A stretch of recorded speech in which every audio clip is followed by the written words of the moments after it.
What is the Yiga Clan? Within Breath of the Wild, we do see these guys in action, but we don't really know much about them.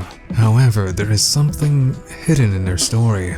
But before we discuss that, let's start from the beginning.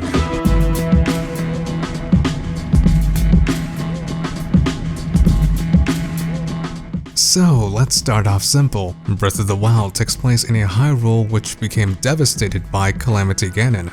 This all started off before the 100-year time skip, when Ganon initially began his attack. So let's first analyze this event. What led Ganon to suddenly assault Hyrule Castle? Now, according to Impa, how the story goes is that 10,000 years ago, before this particular calamity event, Ganon appeared in Hyrule where he tried to assault the kingdom before. For the sake of this video, I'll dub each as the first calamity event and the second. During the first calamity event, the kingdom of Hyrule was said to be quite prosperous, which was thanks to the Sheikah, a mysterious yet advanced society. With them around, the kingdom was essentially safeguarded by great technological wonders, such as the Guardians along with the Divine Beasts. To make a long story short, it was thanks to the combined assault of the Sheikah along with the hero and the princess at the time that Ganon was essentially subdued. However, this caused some societal problems back in Hyrule. You see, apparently the kingdom of Hyrule was becoming more wary of Sheikah dominance, mainly due to the fact that as far as technological development goes, the Sheikah were becoming more advanced than any other people in Hyrule. So as a result, the king of Hyrule at the time exiled the Sheikah, and thus went through a process of alienating the tribe from their advanced technology, such as burying the Guardians along with the Divine Beasts. Now, what happened after that isn't really directly touched upon, but we can make a few educated guesses. One thing that we do know is that sometime after this event is when the Yiga Clan was formed, likely established to directly oppose the Hylians. In other words, the Sheikah essentially split in two, with those still loyal to the crown living in more modest means, while others joined the Yiga Clan. Think about it for a moment. Here we have a society that managed to do great technological wonders, only for another entity to demand that the tribe relinquish its advancements. Thus entered the Yiga Clan, a faction of the Sheikah Tribe that resented the kingdom of Hyrule as a result of this. Now let's fast forward in history to the events leading up to the second calamity. According to both the King's Journal, Zelda's Diary, and Impa, a certain fortune teller warned that Calamity Ganon would indeed return. As a result, the King of Hyrule during this time period known as King Rome initiated a plan to uncover the lost Sheikah technology along with re-establishing ties with the Sheikah. So essentially during this time period, the Sheikah that remained loyal to the Hylian crown aided the kingdom to recover lost technology. So with that all being said, what were the Yiga Clan up to? Well, we do know that they initiated an assassination attempt against Zelda, but what else? Well, we do know that the Yiga have sworn allegiance to Ganon, as stated by lore in-game. So what does that essentially mean? For these purposes, let's take a look at Calamity Ganon, the boss form. Notice that his body is practically covered with bits and pieces of Sheikah technology. So what does that also mean? Well, we do know that Ganon has the ability to corrupt Sheikah tech thanks to his malice, but this ability appears to be newfound. Even King Rome stated that Ganon came up with a plan beyond expectations, meaning that his ability to corrupt Sheikah tech was new to them. And remember how Calamity Ganon showed up during this event? He made an entrance almost in a bomb-like fashion, like someone just set him off inside Hyrule Castle Town Square. Whereas in the first calamity event, Ganon seemingly appeared from outside the castle, and presumably did not infect Sheikah technology like he would do later. So what makes the second calamity different from the first?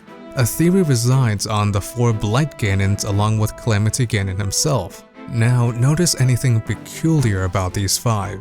Take a look at the designs. They are all completely suited up with Sheikah technology. And what do we know about the four Blight Ganons?